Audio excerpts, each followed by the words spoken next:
السلام علیکم، خوش آمدید کاروان اردو ادب یوٹیوب چینل پر۔ تو ڈیئر اسٹوڈنٹ، آج ہم شروع کریں گے ترجمۃ القرآن 9th کلاس کی بک، جس میں ہمارا آج پہلا سبق ہے سورۃ مریم کا تعارف، خلاصہ، علمی اور عملی نکات، جو کہ مکمل تفصیل کے ساتھ بیان کیے جائیں گے۔ تو چلتے ہیں اپنے لیکچر کی آج ہم جانب۔ پڑھیں گے سورۃ المریم۔ اس میں ہم پڑھیں گے تعارف، ہجرت حبشہ اور اس کے مضامین کیا ہیں۔ اس صورت میں اللہ سبحانہ و تعالیٰ نے کون کون سی چیزیں کھول کھول کے بیان کی گئی ہیں۔ تو چلیں پڑھتے ہیں سورہ مریم۔ سورۃ مریم مکی صورت ہے۔ اس میں کل جو آیات کی تعداد ہے وہ 98 ہے، یعنی 98 ہے۔ اب اس کا تعارف دیکھتے ہیں۔ سورۃ مریم میں حضرت مریم علیہ السلام کا تفصیلی تذکرہ ہے، چونکہ نام سے ہی ظاہر ہے کہ سورۃ مریم حضرت مریم علیہ السلام کا قصہ بیان کرتی ہے، اسی لیے ہی اس سورت کا نام سورۃ المریم رکھا گیا۔ سورۃ المریم اس زمانے میں نازل ہوئی جب مشرکین مکہ مسلمانوں پر ظلم کر رہے تھے۔ اس موقع پر حضرت محمد صلی اللہ علیہ وآلہ وسلم نے صحابہ کرام کو حبشہ کی طرف ہجرت کرنے کا حکم فرمایا تھا۔ ہجرت حبشہ کہ نبی پاک صلی اللہ علیہ وآلہ وسلم نے حبشہ کی طرف جب مسلمانوں کو ہجرت کرنے کا حکم دیا تو آگے جا کے مسلمانوں کے ساتھ کیسا سلوک ہوگا۔ حبشہ بر اعظم افریقہ کا ایک ملک تھا۔ جب حضرت محمد صلی اللہ علیہ وآلہ وسلم خاتم النبیین نے نبوت کا اعلان فرمایا تو وہاں ایک عیسائی حکمران تھا جس کا لقب نجاشی تھا۔ نجاشی بہت رحم دل اور عادل بادشاہ تھا، وہ کسی پر ظلم نہیں کرتا تھا۔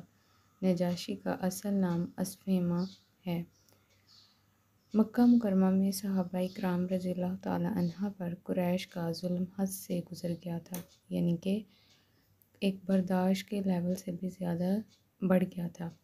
اس موقع پر حضرت محمد صلی اللہ علیہ وآلہ وسلم نے محسوس کیا کہ ایسے حالات میں مسلمانوں کے لیے زندگی بسر کرنا جو ہے وہ بہت مشکل ہو گیا تھا۔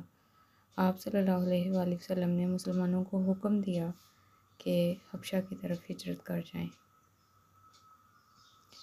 حضرت محمد صلی اللہ علیہ وآلہ وسلم کی اجازت سے 11 مرد اور 4 خواتین نے حبشہ کی طرف ہجرت کی۔ ہجرت کرنے والے لوگوں میں حضرت عثمان اور آپ کی زوجہ محترمہ یعنی کہ حضرت رقیہ رضی اللہ تعالیٰ عنہ بھی تھیں۔ یہ حبشہ کی طرف پہلی ہجرت تھی۔ یہ نبوت کا جو تھا 5واں سال تھا۔ اب یہاں پر ایک شارٹ کوسچن یا MCQs کی فارم میں پوچھا جا سکتا ہے کہ وہ نبوت کا کون سا سال تھا، تو وہ نبوت کا 5واں سال تھا۔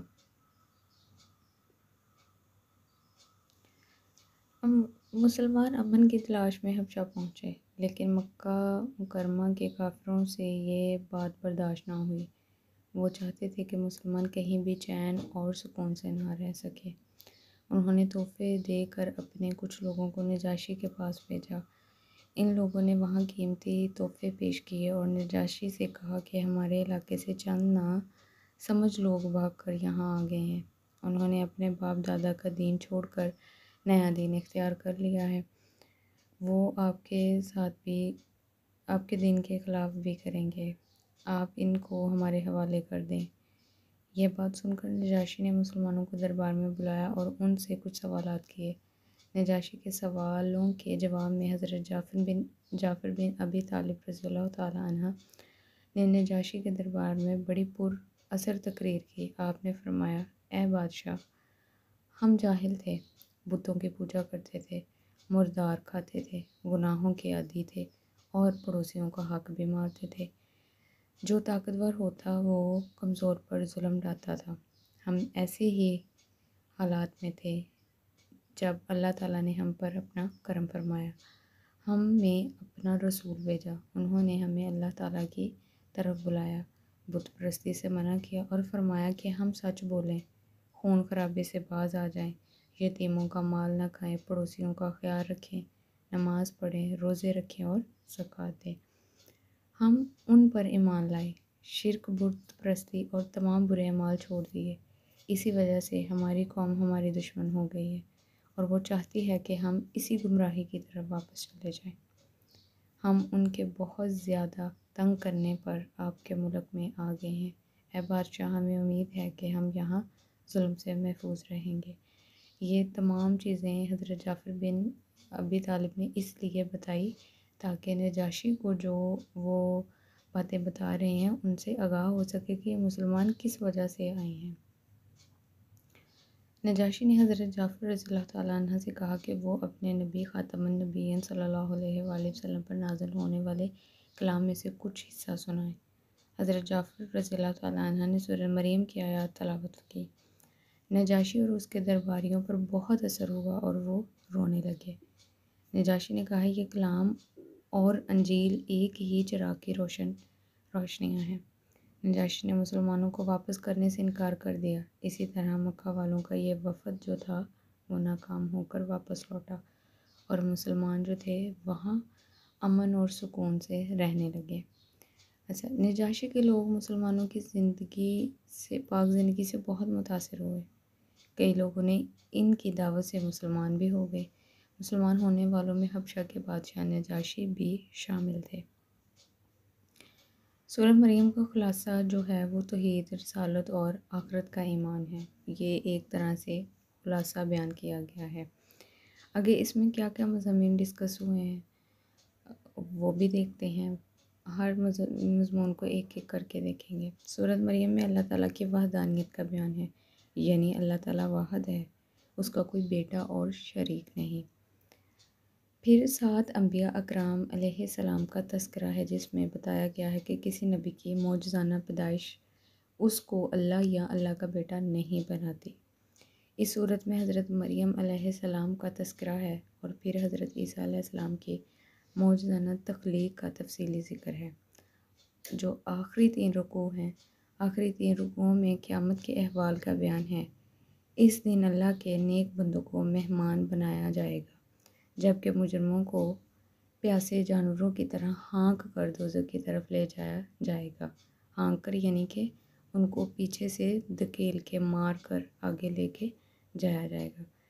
اب اس صورت کے کچھ عملی اور علمی نکات ہیں، وہ بھی دیکھتے ہیں۔ اللہ تعالیٰ کی رحمت اور قدرت سے کبھی مایوس نہیں ہونا چاہیے، ہر حال میں اسے دعا مانگتے رہنا چاہیے، اور دعا بھی اس طریقے سے بچوں مانگنی چاہیے کہ اس میں ذرا سا بھی انسان کے دل میں شک اور شبہ نہ پیدا ہو کہ نہ جانے میری دعا قبول ہوگی یا نہیں ہوگی۔ مومن کی جو دعا ہر قبول ہوتی ہے، ہاں کچھ ٹائمنگز فکس ہوتی ہیں جہاں پر اللہ تعالیٰ کی ذات وہ پوری کرتی ہے۔ تمام انبیاء کرام علیہ السلام نے اپنی قوموں کو ایک اللہ کی عبادت کرنے کی دعوت دی۔ نمبر 3 پہ ہے، ہمیں اپنے تمام حاجات کے لیے صرف اللہ تعالیٰ سے دعا کرنی چاہیے۔ نمبر 4 پر ہے، کسی نبی کی معجزانہ پیدائش انہیں اللہ یا اللہ کا بیٹا نہیں بناتی، اس لیے کہ اس شرک سے پرہیز کرنی چاہیے۔ ایسی بات منہ سے نہیں بولنی چاہیے، بلکہ یہ ان کی عظمت کو بیان کرتی ہے کہ اللہ تعالیٰ ہر چیز پر قادر ہے، وہ کچھ بھی چاہے کر سکتا ہے۔ ہمیں اپنے والدین کے ساتھ نیک سلوک کرنا چاہیے کیونکہ یہ انبیاء اکرام کا طریقہ ہے۔ ہمیں اپنے بڑوں کو نہایت ادب اور احترام سے نیکی کی دعوت دینی چاہیے اور انہیں برائی سے منع کرنا چاہیے، کیونکہ ہمارے بڑے جو ہیں وہ پچھلی رسم و رواج کی تقلید کرتے آ رہے ہیں، اس لیے ان کو دین کی طرف راغب کرنے کے لیے پیار اور محبت کے ساتھ، دلیل کے ساتھ لانا چاہیے۔ ہمیں وعدہ پورا کرنا چاہیے۔ اس میں وعدہ پورا کرنے کے بارے میں بھی، عہد کو پورا کرنے کے بارے میں بھی بیان کیا گیا ہے، کیونکہ یہ انبیاء کرام علیہ السلام اور نیک لوگوں کی صفت ہے، عہد کو پورا کرنا، اور بے شک قیامت کے دن عہد کے بارے میں پوچھا بھی جائے گا۔ اللہ تعالیٰ نے قرآن مجید کو حضرت محمد صلی اللہ علیہ وآلہ وسلم کی زبان یعنی کہ عربی زبان میں نازل فرما دیا۔ ہمیں بھی عربی زبان سیکھ کر قرآن مجید میں، اور یہاں پر ایک حدیث نبوی ہے، حضرت محمد رسول اللہ صلی اللہ علیہ وآلہ وسلم نے فرمایا، ماں کی گود میں جن بچوں نے بات کی ان میں سے ایک حضرت عیسیٰ علیہ السلام ہے۔ یہاں پر ایک بہت اہم بات جو ہے وہ بیان کی گئی ہے۔ نبی کریم صلی اللہ علیہ وآلہ وسلم نے معراج کے سفر میں جن انبیاء اکرام علیہ السلام سے ملاقات فرمائی ان میں حضرت عیسیٰ علیہ السلام بھی تھے۔ جب ملاقات ہوئی تو حضرت عیسیٰ علیہ السلام نے حضرت محمد صلی اللہ علیہ وآلہ وسلم کو دیکھ کر فرمایا، خوش آمدید نیک نبی، نیک بھائی۔ یہ حدیث جو ہے صحیح بخاری شریف کی حدیث ہے۔ حضرت محمد رسول اللہ صلی اللہ علیہ وآلہ وسلم نے حضرت عیسیٰ علیہ السلام کا حلیہ مبارک بیان کرتے ہوئے فرمایا، ان کا قد درمیانہ اور رنگ سرخ اور سفید تھا، وہ ایسے لگتے تھے جیسے ابھی غسل خانے سے باہر آئے ہوں۔ یہ بھی صحیح بخاری کی حدیث۔ امید ہے کہ آج کی ویڈیو آپ کو پسند آئی ہوگی۔ ویڈیو پسند آئی ہو تو ویڈیو کو لائک، شیئر اور چینل کو سبسکرائب ضرور کیجیے گا۔ نیکسٹ ویڈیو تک کے لیے خدا حافظ۔